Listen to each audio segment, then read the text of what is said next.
Hello friends, welcome to my YouTube channel expert math में आपका स्वागत है। हमने पिछली वीडियो में बात की थी परसेंटेज की। हमने कुछ सवाल किए थे, उसके अंदर कुछ बेसिक किया था। आज हम करने वाले हैं कमी वर्दी वाले सवाल। तो मैं वीडियो को स्टार्ट करता हूं। तो सबसे पहले मेरे पास क्वेश्चन है कि किसी संख्या को 20% बढ़ाया जाता है, फिर 20% क्या उसको घटाया जाता है, तो अंत संख्या क्या होगी। सबसे पहले क्या है कि मुझे 20% की फ्रैक्शन वैल्यू देखनी है। तो 20% की फ्रैक्शन वैल्यू देखूंगा तो मैं मेरे पास आएगा कि 1/5 होती है इसकी। तो अब ये प्लस कर रहा है, ये 20% क्या है माइनस, ये घटा रहा है, ये बढ़ा रहा है। तो बढ़ाने के लिए 5 से 1 बढ़ जाएगा, 6 हो जाएगा, और 1/5 से क्या है ये घट जाएगा। ठीक है, अब आएगा 5 को 5 से मल्टीप्लाई करूँगा तो मेरे पास आएगा 25, और 6 को 4 से मल्टीप्लाई करूँगा तो मेरे पास आएगा 24 आएगा मेरे पास। ठीक है, अब इसका अंतर देखना है मुझे कितना है। अंतर 1 का है, और किस पे बता रखा है, 25 पे है। ठीक है, 1 का 25 पे। वैसे भी मैं इसको 100 से मल्टीप्लाई करके अगर निकालूँ तो 4% आएगा, और वैसे भी 1/25 की फ्रैक्शन वैल्यू होती है 4%। ठीक है, तो इसको क्या है 4% की हानि होगी। सेकंड क्वेश्चन,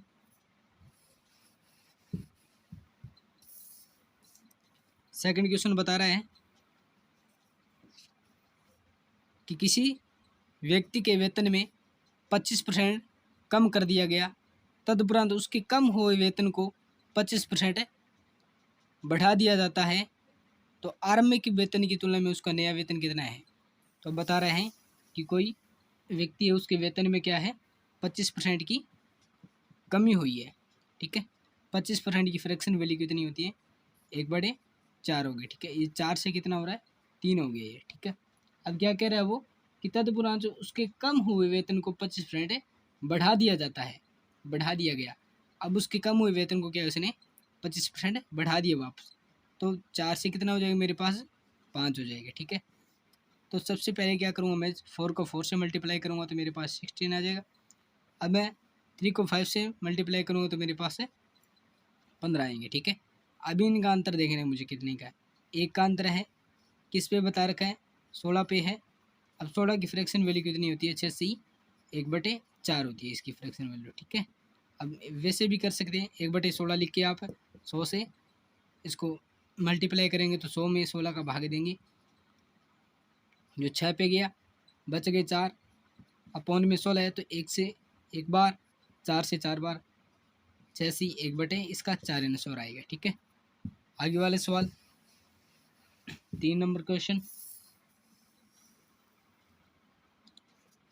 कि किसी फोरम पर कार्य करने वाले कर्मचारियों की संख्या में 25% की वृद्धि कर दी जाती है तथा प्रति व्यक्ति मजदूरी में 25% की कमी कर दी जाती है। यदि इससे कुल मजदूरी में 1% की कमी होती है तो एक्स का मान ज्ञात कीजिए। ठीक है, अब बता रहे हैं कि कोई फार्म हाउस है, उसके अंदर क्या है 25% की क्या है वृद्धि होती है, और 25% की क्या है इसके अंदर कोई कमी होती है। ठीक है, इसके अंदर वृद्धि हो रही है और इसके अंदर कमी हो रही है। अब इसकी फ्रैक्शन वैल्यू होती है 1/4, 4 से मैं करूँगा तो 5 आ जाएगा मेरे पास। ठीक है, अब क्या करना है मुझे 25% आ गई। अब 1/4, ये 4 से क्या है मेरा 3 हो रहा है। ठीक है, अब वही क्वेश्चन है, 1/4 16 आ जाएंगे, 15 आ जाएगा, 1 आ जाएगा, 16 पे कितना 6 से 1/4 इसका आंसर है। ठीक है, तो एक्स का मान कितना हो जाएगा 16 से ही 6 से 1/4 हो जाएगा। 4 नंबर क्वेश्चन, का किसी पुस्तक के मूल्य में 25% की कमी कर दी की जाए, और फिर उसके फिर उसमें क्या है 20% का वृद्धि कर दी जाए, तो पुस्तक के मूल्य में शुद्ध परिवर्तन पूछना है। इसने इसने बोला है कि 25% की पहले क्या है, इसने 1/4 से क्या है 3 कर दिया इसने, फिर क्या है 20%,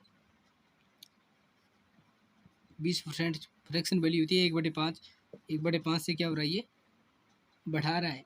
ठीक है, ये वृद्धि कर रहे हैं तो 5 से कितना हो गया 6 हो गया। 5 से 4 को 4 से 5 को मल्टीप्लाई करूँगा तो मेरे पास 20 आएगा। अब 3 को 6 से करूँगा तो 18 आएगा मेरे पास। 2 का किस पे 20 पे इंटू 100 कर दूँगा तो 1 से 1 गया मेरा। 5 से मेरे पास 10% आ गया। ठीक है,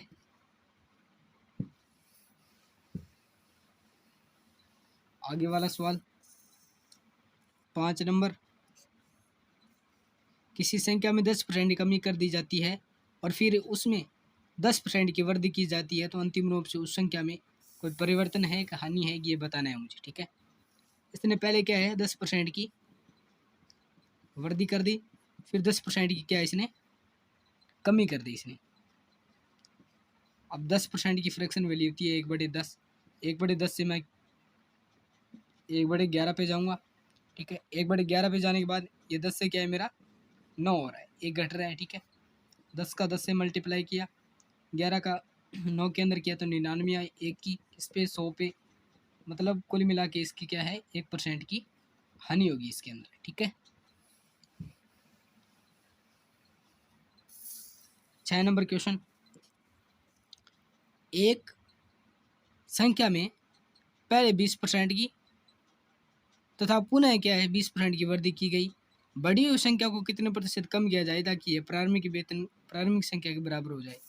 अब कह रहा है कि कोई संख्या है उसके अंदर क्या है 20% की क्या है पहले बढ़ोतरी की गई, फिर पुनः क्या है इसके अंदर 20% की कमी की गई। ठीक है, तो ये वही सवाल है। 1/5 से क्या है 1/6 हो रहा है ये, और ये क्या है 1/5 से क्या है 4 हो रहा है। तो इन दोनों का मल्टीप्लाई 25 आ जाएगा और इन दोनों का मल्टीप्लाई 24 आ जाएगा। एक की कमी है किस पे है 25 पे है, तो मतलब 4% की क्या है हानि हो जाएगी इसको। अगला क्वेश्चन 7 नंबर क्वेश्चन। दिल्ली नगर पालिका के पानी का कर 10% बढ़ाया जाता है, जबकि पानी की खपत में 20% की कमी हो जाती है, तो करदाता के खर्च में कितने प्रतिशत की कमी या वृद्धि हो जाती है। इसने क्या बोला है कि पहले क्या है 10% की क्या है बढ़ोतरी हो रही है, बढ़ रहा है। 1/10 से क्या है ये 11 हो रहा है। ठीक है, 1/11 हो रहा है। अब क्या कर रहा है 20% की कमी की जाती है। 20% की कमी 1/5 की कमी की रही है किस पे 1/5 की कमी हो रही है, तो मतलब 4 आ जाएगा। इसका 50 पे, ठीक है, इसका 44 पे। अब इसका अंतर कितना है 6 का 21 पे 50 पे है, इंटू 100 करूँगा मैं तो 1 शून्य से 1 शून्य, 2 से 5 से 2 पे गया। ये क्या है 12% की क्या है इसके अंदर कमी होगी।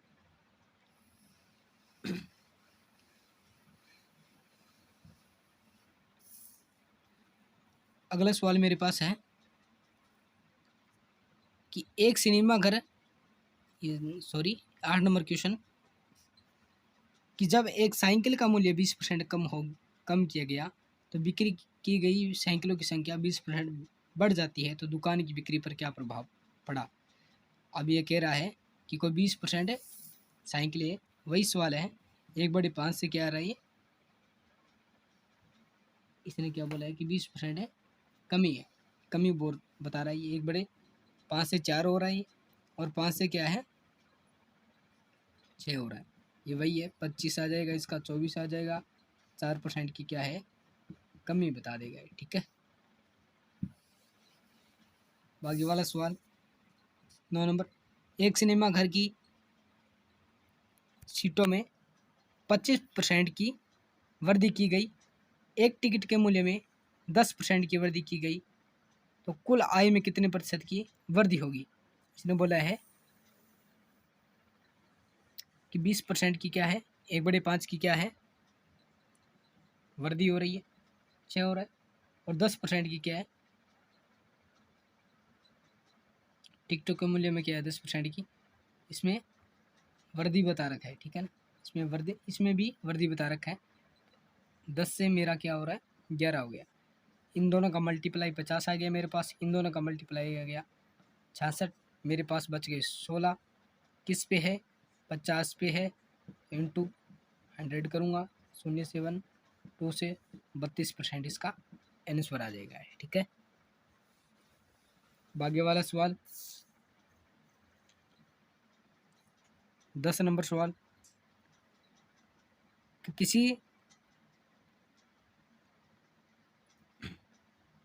किसी आदमी को वर्ष 2007 में 88,000 रुपये वार्षिक वेतन के रूप में प्राप्त हुई, जो उसके वार्षिक वर्ष 2006 के वेतन से 10% अधिक है, तो वर्ष 2006 में उसका वार्षिक वेतन कितना था। अब बता रखा है इसने कि 2007 के अंदर क्या है, इसके पास 88,000 रुपये है। ठीक है, अब ये बता रखा है कि 2006 की तुलना में क्या है, इसको 10% अधिक है। तो 10% अधिक है, तो मैं इसको 10% निकालते हैं, तो 88,000 का अगर मैं 10% निकालूंगा तो एक शून्य हट जाएगा मेरे पास, 8800 बच जाएगी। अब 88,000 के अंदर क्या है, 88,000 में से मैं 8800 घटाऊँगा, 8800 घटाऊँगा तो मेरे पास आएगी 80,000 रुपये आएंगे मेरे पास। ठीक है, 80,000 रुपये आएंगे मेरे पास, तो 80,000 इसका करेक्ट आंसर है। ठीक है,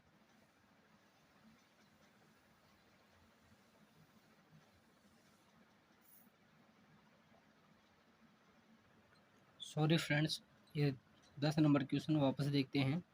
2007 में क्या है, उसका वेतन कितना है, 88,000 रुपये है।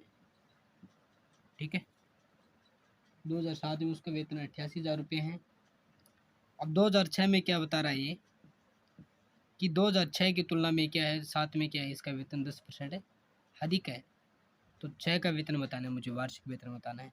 इसका 10% घटाऊँगा तो मैं 8800 रुपये घटाऊँगा तो मेरे पास कितने आएंगे, 79200 इतना आएगा। ठीक है, 79,200। अगला सवाल 11 नंबर सवाल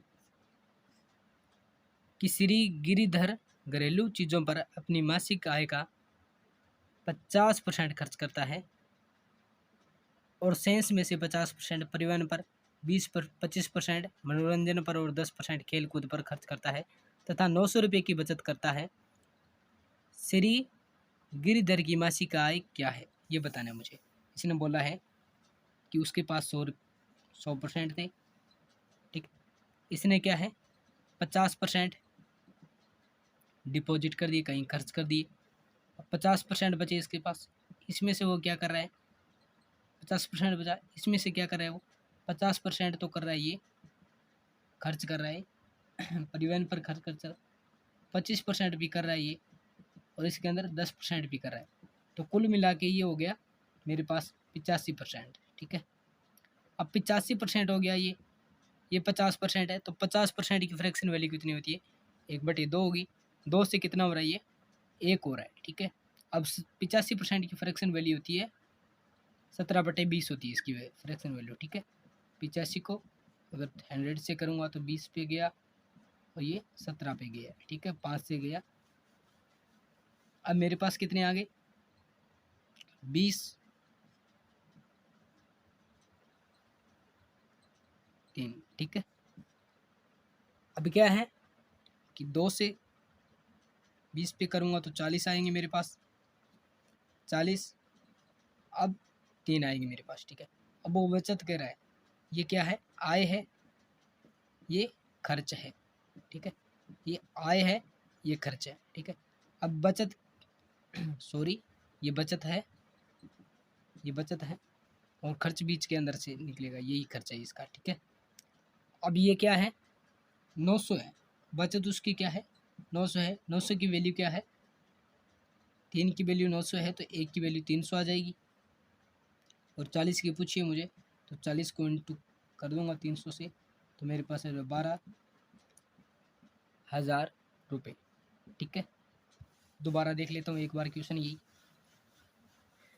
कि कोई व्यक्ति है, उसके पास 100% कोई वैल्यू है। ठीक है, उसने क्या है, उसको 50% किसी भाग को उसने खर्च कर दिया, बचा 50%। उस 50% में से क्या कर रहा है, ये 50% तो कर रहा है किसी चीज़ पे इन्वेस्ट कर रहा है, 25 पर भी कर रहा है और 10% भी कर रहा है ये। ठीक है, 10% भी करा है। अब ये कुल मिला के कितने हो गए मेरे पास? 85% हो गए। ये 50% पड़े, 50% की फ्रैक्शन वैल्यू होती है 1/2। ये एक इसने खर्च कर दिया तो 2 में से 1 खर्च कर दिया तो इसके पास बचे 1 बचाए, ठीक है। अब 85% की इसको फ्रैक्शन वैल्यू के अंदर कन्वर्ट करूँगा तो मैं इसको 100 से इस निशान को हटा के परसेंट को और 100 से इसको डिवाइड कर दूंगा, तो 100 से डिवाइड करूँगा तो ये 5 पे जाएगा 17 पे, और ये क्या है 20, 5 पे जाएगा 20 पे, ठीक है। 17 बटे मेरे पास 20, 17 बटे 20 आ गया मेरे पास। अब क्या है 20 क्या है उसकी आय है, आय है, ठीक है। अब इसने खर्च कितने के दिए? 17 खर्च कर दिए, बचे कितने इस पास? 3 बचे। अब क्या कर रहे हैं, इन दोनों का मल्टीप्लाई करना है मुझे। इन दोनों का मल्टीप्लाई करूँगा तो मेरे पास आएंगे 40, ठीक है। अभी इन दोनों का मल्टीप्लाई करूँगा तो मेरे पास आई 3, ठीक है। अब इसने बोला है ये हमारे पास आएगी जो वैल्यू है, क्या है ये बचत है, ठीक है, ये बचत है। अब इसने बोला है कि इसे 900 रुपये बचाता है वो, ठीक है, 900 रुपये बचा रहा है, तो मतलब 3 की वैल्यू 900 है तो 1 की वैल्यू 300 आ जाएगी। अब मुझे पूछा है आय, ठीक है, आय पूछा है तो मैं इसको 40 से मल्टीप्लाई करूँगा तो मेरे पास 12,000 आंसर आ जाएगा, ठीक है। आगे वाला क्वेश्चन कि 12 नंबर क्वेश्चन है कि अक्षमा 3888 रुपये जो उसकी मासिक आय का 18% है का म्यूचुअल फंड में निवेश करती है, उसकी वार्षिक आय कितनी है? अब कोई अक्षमा लड़की है, वो क्या है 3888 रुपये क्या है वो निवेश करती है, वो क्या है 18% है, तो मुझे 100% निकालना है और वार्षिक भी निकालना है। तो 18% को मैं नीचे ले आऊँगा और परसेंटेज के चिन्ह को हटा के मैं यहाँ पे 100 लिख दूँगा और मल्टीप्लाई 12 से कर दूँगा, ठीक है। इसको काटा पीटी कर लेना, ये 3 पे जाएगा, ये 2 पे जाएगा, ठीक है। अब आगे ये कर लेना आप, ठीक है, शॉर्टकट। आगे वाला सवाल 13 नंबर सवाल है कि ए की आमदनी का 35% बी की आमदनी के 25% के बराबर है, तो दोनों की आमदनियों का अनुपात क्या होगा? इसने बोला है कि कोई ए है और कोई बी है, इसका क्या है 35% है और इसका 25% के क्या है बराबर है। मैं परसेंटेज चिन्ह को हटा देता हूँ दोनों की और मैं काट देता हूँ, इस पे 5 पे गया, ये गया 7 पे। अब दोनों का क्रॉस मल्टीप्लाई कर देते हैं, तो क्रॉस मल्टीप्लाई ए बटे बी करूँगा मैं, ए बटे बी करने के बाद मेरे पास आएगा 5/7, तो ये 5:7 इसका आंसर आ जाएगा, ठीक है। तो आज के लिए इतना ही, कल लेके आते हैं नए वीडियो, आज के लिए इतना ही, ओके बाय।